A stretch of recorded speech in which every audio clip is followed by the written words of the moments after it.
Pour la portion entrevue de l'émission, on reçoit le maire de Saint-Anne-de-Beaupré, Jean-Luc Fortin, réélu par acclamation. Il nous parle des projets qu'il veut concrétiser dans sa municipalité. Mais pour tout de suite, on discute d'élections municipales, car oui, il y aura assurément des élections à Château-Richer le 3 novembre prochain. Le maire sortant de la municipalité, Frédéric Dancause, est à nouveau dans la course pour solliciter un troisième mandat. Dans l'entrevue qui suit, il dresse un portrait de ses réalisations de son dernier mandat et également il nous parle de ce qu'il veut faire s'il est réélu. Monsieur Dancause, bonjour, comment allez-vous? Bonjour Maxime, merci beaucoup de m'accueillir aujourd'hui. Ça fait plaisir de vous recevoir. Justement, on vous donne une tribune un peu pour parler des élections parce que vous vous représentez. Alors, vous vouliez parler, entre autres, de vos réalisations. Exact. On a fait beaucoup de réalisations dans les 4 et les 8 dernières années, mais surtout, on va se concentrer sur les 4 dernières années. Un des points qui était super important pour nous, qui a été mis en place, c'est un code d'éthique et de déontologie pour les élus. Ça veut dire une structure, un processus à respecter pour s'assurer. On voit qu'on a la commission Charbonneau, puis on voit que c'est pas tout le monde qui a un code d'éthique et de déontologie dernièrement. Alors, ce qui est important pour nous, c'est que les élus aient un code d'éthique et de déontologie très important, très rigoureux. Et en plus, de l'année dernière, on a mis un en place pour les employés municipaux, de tous les employés de la municipalité aussi. Il y a aussi des travaux majeurs qui ont été effectués, dont au niveau d'Avenue Royale. Ah oui, il y a eu l'Avenue Royale, mais il y a eu beaucoup d'autres travaux aussi. Je dirais, au niveau de l'Avenue Royale, on a refait l'Avenue Royale au complet. On parle vraiment de 11 km de route qui a été refaite complètement. Je pense que les automobilistes ont le plaisir, mais aussi les cyclistes. Je peux vous dire qu'on a vu le retour des cyclistes à Château-Richer à toutes les semaines. C'est plein de cyclistes. On a mis pour pratiquement 1,1 million. On a aussi sur l'Avenue Royale, on a aussi cité les caveaux à légumes. Hein. Le patrimoine chez nous est très important. Fait que sur l'Avenue Royale, on a préservé vraiment cet élément-là. On a aussi mis en place un PIA. On est en train de le peaufiner. On est un programme d'intervention architecturale. Un peu, il manque un I. Mais juste pour dire que c'est vraiment pour protéger l'Avenue Royale. Dans le fond, c'est pour protéger le patrimoine. Tous les gens qui, à Château-Richer, restent sur l'Avenue Royale, dont je fais partie, bien, il faut présenter un plan au au CCU qui s'appelle le Comité consultatif d'urbanisme pour vraiment préserver le patrimoine. Dans le fond, ce qu'on veut faire avec ça, c'est s'assurer que les gens, je sais pas moi, ne peinturent pas une maison jaune. S'assure parce qu'on veut protéger les voisins, on veut protéger l'Avenue Royale, la beauté de l'Avenue Royale, puis aussi pour que les gens continuent à dire que c'est une route ancestrale, c'est une route patrimoniale de qualité. La préserver et avoir une certaine uniformité au niveau de tout ça. Exactement. On cherche à aider le citoyen, on négocie avec le citoyen pour améliorer la qualité de cette route. On sait que les citoyens veulent rénover leur maison, fait que nous, c'est très important. On les aide à travers tout ça à choisir les bons matériaux, à vraiment choisir le bon alignement pour s'assurer qu'on préserve le patrimoine. Au niveau des travaux et investissements majeurs, on a aussi refait toute Saint-Achillée. Pour Saint-Achillée, on a refait près de 11 km de route. Saint-Ignace, on a fait près de 5 km de route. Par rapport à ça, c'est un investissement de 2 millions. Puis on a aussi refait une certaine partie de Saint-Achillée-Ouest. On a encore mis d'investissement à ce niveau-là. Et un des investissements majeurs qu'on a fait vraiment qui a été fait pour toute la ville, mais où les Saint-Achillée et Saint-Ignace ont vraiment profité, c'est l'Internet haute vitesse. On sait qu'ils n'avaient pas accès à ce service-là par le passé. Et maintenant, tous les citoyens ont accès à ce service-là. Alors, au niveau des investissements majeurs, on a aussi la rue Bourque présentement qui est en train de se finaliser. Pendant qu'on se parle aujourd'hui, je vous dirais, on refait la rue Bourque pour près d'1 million d'investissements. Et évidemment, on a fait la mise aux normes, ce qu'on peut appeler de la mise aux normes de l'usine d'eau potable. On a mis 450 000, s'assurer d'avoir les ultraviolets. Fait qu'on a une double protection maintenant pour l'eau potable, l'ultraviolet et aussi la chloration. Alors, ça nous permet pour nous de s'assurer d'avoir une qualité vraiment exceptionnelle à Château-Richer pour l'eau potable. Autre point dont vous êtes fiers de vos réalisations, c'est au niveau des loisirs et de la culture. On a vu dernièrement la piste de vélo-cross, mais il y a d'autres choses. Oui, bien la piste de vélo-cross, même si on a d'autres choses, je vous dirais, on l'a vu dernièrement, mais je peux vous dire, c'est incroyable. Les jeunes sont là présentement, il fait encore beau, on est rendu au mois d'octobre, les jeunes y vont la fin de semaine, les soirs. C'est vraiment plaisant de voir une activité aussi vraiment marquée où ce que ça a vraiment amené tous les jeunes de la communauté. Au niveau culture aussi, on vient de faire la première pelletée de terre pour la bibliothèque. Alors, la bibliothèque est enclenchée. Alors, on devra avoir la bibliothèque à partir du mois d'avril prochain.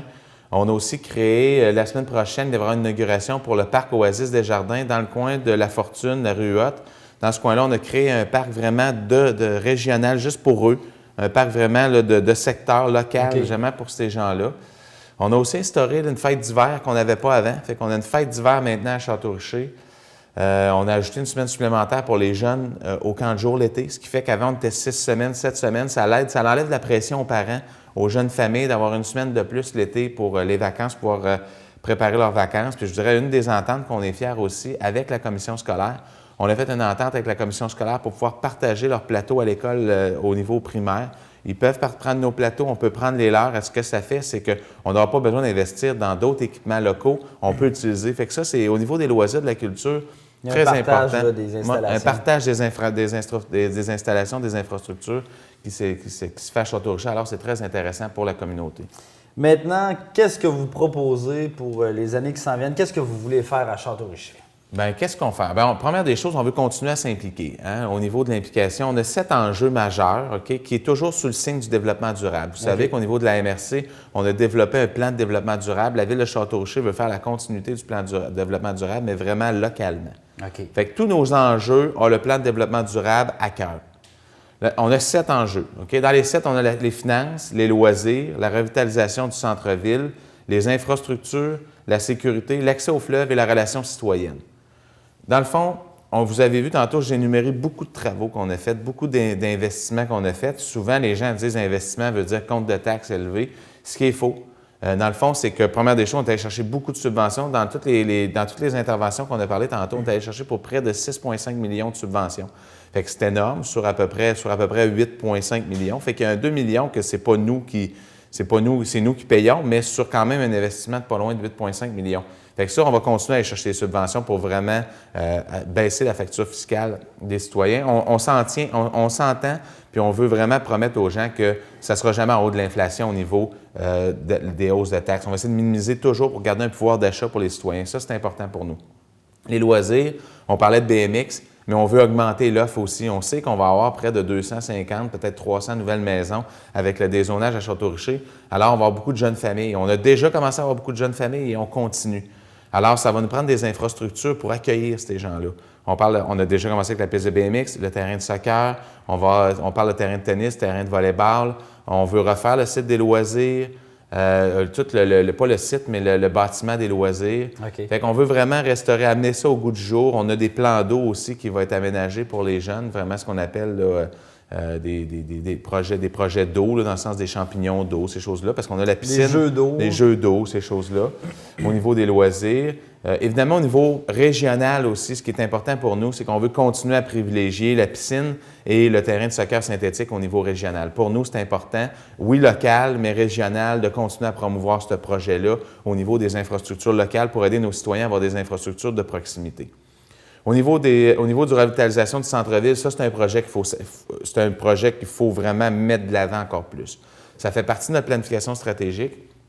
Ce qui est important, c'est vraiment ramener au centre-ville, ramener des services. On parle de pharmacie, station-service pour les gens locaux, mais encore plus que ça. On veut vraiment revitaliser. On planche sur un projet pour vraiment redynamiser vraiment le village, le centre-ville. Au niveau des infrastructures, tantôt, on a parlé beaucoup d'investissements au niveau des infrastructures. Bien, ce qu'il faut comprendre au niveau des infrastructures, c'est qu'on veut continuer. On a déjà commencé, comme j'ai dit, l'avenue Royale.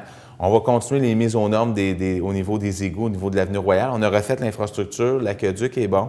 Là, maintenant, on s'attaque en arrière-l'eau vraiment aux égouts. Fait que vraiment mettre aux normes au niveau sanitaire toute l'avenue Royale. Et ça, c'est vraiment... Puis on veut continuer au niveau des routes. On a plusieurs... Tout le centre-ville, la partie rue du Couvent. On a plusieurs rues. Là, on peut parler de rue Coupe-Pichette, de l'Église, Coteau. Puis là, une partie du domaine Champêtre aussi, qui a des infrastructures à refaire au niveau des routes. On va continuer à maintenir nos investissements. C'est important d'investir dans notre ville. Un des 5e enjeux, qui est la sécurité. Bien, c'est la côte de la Chapelle. Pour les gens qui vont à Saint-Achille, pour les gens qui circulent là avec les camions lourds, c'est important de travailler cette côte-là. On va redéfinir cette côte-là pour vraiment amener un côté sécuritaire. Vraiment important parce que pour les gens qui passent là tous les jours, puis pour passer là quelquefois, je peux vous dire qu'il y a un manque de sécurité. Il faut accentuer la sécurité. Puis aussi dans nos rues, partout dans nos rues. Dernièrement, on a commencé à mettre, là, je ne sais pas le terme, là, on appelle ça des bollards. C'est un genre de panneau en plein milieu de la rue qui est fluo, plusieurs couleurs. On en a un peu dans toutes les autres villes. On a commencé à mettre ça dans nos municipalités, dans la municipalité de Château-Richer. Puis on voit que dans les rues locales, ça diminue vraiment la vitesse des gens. Alors, on veut s'attaquer à la sécurité vraiment dans les quartiers résidentiels. Très important pour nous. L'autre, c'est un des points majeurs, on a l'accès au fleuve. On a tout le fleuve sur 11 km de long, puis on n'a pas d'accès au fleuve. Alors, il faut amener les citoyens à reprendre possession du fleuve. On a 2 projets qu'on veut mettre de l'avant, dont le quai Gravel, où est-ce qu'on l'a présentement, c'est super beau, il est vraiment dans un point de vue incroyable, mais on n'a jamais mis accès, on n'a jamais donné accès aux citoyens.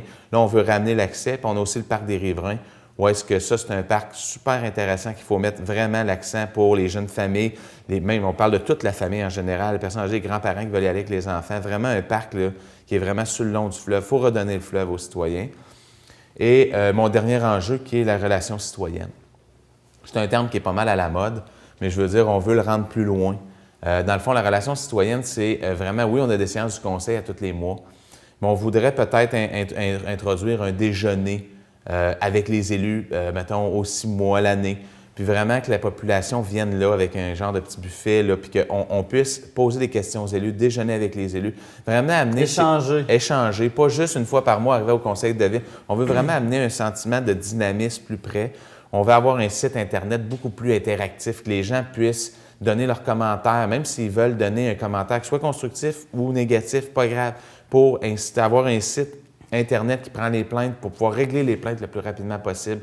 Avoir un système de, tu sais, vraiment être plus près du citoyen, que le citoyen puisse vraiment sentir que la ville est très dynamique envers lui.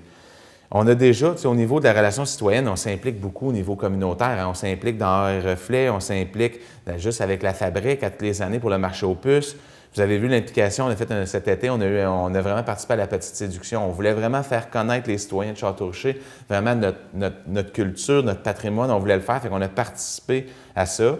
Puis un des derniers éléments qu'on a fait l'automne passé, qu'on va refaire encore à l'Halloween, c'est qu'on a invité les 3 maternelles de Château-Richer à venir à l'hôtel de ville. Ils ont essayé les camions de papier, on avait déguisé, on a donné des bonbons aux gens. Vraiment ramener le côté, vraiment, on est proche des citoyens, très, très, très important pour nous. Fait que ça, c'est des petites choses qu'on veut faire là, pour les prochaines années. Bon. Maintenant, il y a de l'opposition à Château-Richer. Oui. C'est quoi le portrait d'ensemble?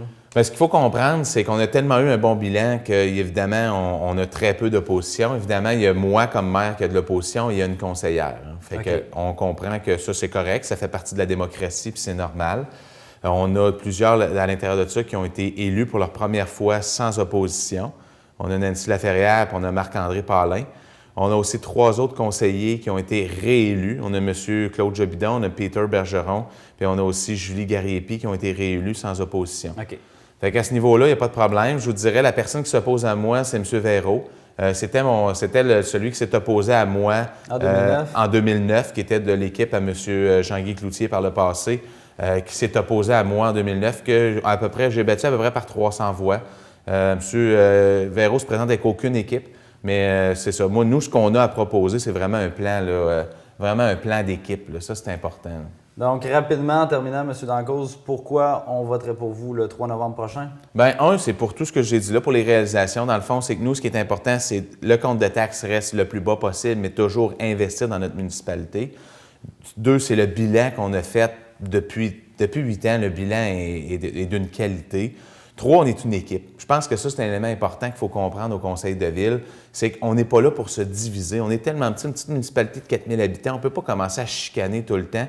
Ce qui est important, c'est vraiment d'aller de l'avant.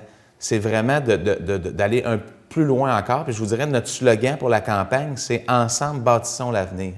Alors ça, c'est important pour nous. On a eu une petite division. Vous savez qu'on a eu un référendum par rapport à la bibliothèque. Moi, je peux vous dire que je fais du porte-à-porte présentement, je rencontre des gens qui ont dit « Nous, on a voté contre la bibliothèque, mais aujourd'hui, on est derrière vous, M. Dancause. » On comprend qu'il y a eu une petite division. Fait qu'ensemble, bâtissons l'avenir. Je pense que c'est important d'avoir une équipe. Les gens qui sont là, ce n'est pas juste des décideurs qui viennent une fois par mois chercher un chèque. Dans l'équipe qu'on a là, c'est des gens qui s'impliquent. C'est des gens qui vivent dans la municipalité, qui s'impliquent chez nous, puis qui mettent beaucoup de temps. Fait que les gens s'impliquent. Plusieurs ont des projets, les loisirs, l'urbanisme. On a des projets comme les parcs. Tu sais, plusieurs projets qui sont là-dedans, que c'est vraiment les gens qui ça les interpelle personnellement, puis qui vont les développer personnellement pour l'ensemble de la communauté. Alors ça, c'est une équipe qui est très importante. Et comme je vous dis, le 3 novembre prochain, il y a moi qui est en élection, mais il y a aussi Marlène Gauthier, qui est une conseillère qui est avec nous depuis près de 2 ans, qui s'est impliquée dans cette communauté. Alors, on voudrait vraiment que toute l'équipe soit mis de l'avant à Château-Richer et qu'on réussisse à faire grandir encore la ville pour les 4 prochaines années. C'est la population qui aura le dernier mot le 3 novembre prochain. Exactement. Merci, M. Dancause, d'être venu nous voir. Merci, M. Rioux.